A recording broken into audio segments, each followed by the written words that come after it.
A visit to Cambridge. Cambridge का दौरा दो विकलांग लोगों, एक महान वैज्ञानिक और एक अन्य कथाकार और लेखक फिरदौस कंगा के साथ होता है, जो एक पत्रकार भी होता है। सारांश: स्टीवन हॉकिंग एक महान वैज्ञानिक हैं, हालांकि वे पक्षाघात से पीड़ित हैं।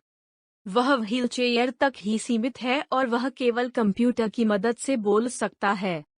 मुंबई के लेखक और पत्रकार फिरदौस कांगा बहुत कमजोर और आसानी से टूटने वाली हड्डियों के साथ पैदा हुए थे।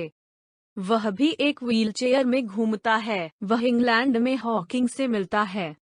दोनों ने चर्चा की थी कि तथाकथित सामान्य लोगों को विकलांगों को कैसे देखना चाहिए। लेखक फिरदौस कैम्ब्रिज से ब्रिटेन की यात्रा पर थे। उनके गाइड ने उन्हें स्टीवन हॉकिंग के बारे में बताया, जो विश्वविद्यालय में न्यूटन की कुर्सी पर काबिज थे, लेकिन हॉकिंग एक विकलांग साथी थे। उन्होंने ब्रीफ हिस्ट्री ऑफ टाइम लिखा, जो बेस्ट सेलर में से एक था। फिरदौस ने हॉकिंग को फोन किया कि वह भारत से है और उससे मिलना चाहता है और ब्रिटेन में अपनी यात्रा के बारे में लिखना चाहता है। हॉकिंग उन्हें आधे घंटे तक देखने के लिए सहमत हुए।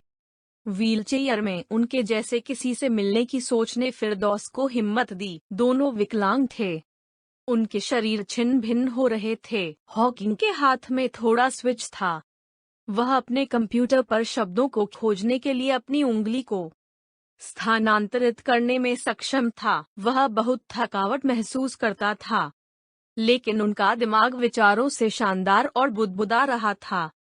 फिरदौस ने टिप्पणी की कि लोग अक्सर सोचते थे कि विकलांग लोग दुखी लोग हैं। हॉकिंग ने कहा कि यह एक मनोरंजक दृष्टिकोण था। उन्होंने स्वीकार किया कि जब एक और विकलांग व्यक्ति आया और उन्हें अपने काम में परेशान किया तो उन्हें गुस्सा आया। उनके मामले में शरीर शानदार, दिमाग और आत्मा के लिए सिर्फ एक बॉक्स था।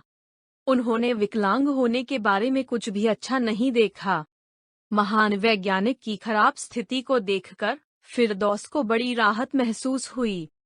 भले ही वह न तो चल सकता था और न ही खड़ा हो सकता था। हॉकिंग को विकलांग ओलंपिक का विचार पसंद नहीं आया। उसने सोचा कि यह समय की बर्बादी है। विकलांग लोगों के लिए उनकी सलाह थी कि उन्हें इस बात पर ध्यान केंद्रित करना चाहिए कि वे क्या अच्छे थे। हॉकिंग ने फिरदौस के साथ आधे घंटे के बजाय 1 घंटा बिताया, चाय पी और उनके बगीचे को देखा। वह अपने मोटर चालित व्हीलचेयर में चला गया। फिर विदा होने का समय आया। फिरदौस उसे छोड़ने के लिए उठा। वह न तो हॉकिंग और न ही रोना चुंबन सकता है, लेकिन वह आश्वस्त था कि लकवाग्रस्त वैज्ञानिक बहादुरी का प्रतीक था। सारांश का अंत। धन्यवाद।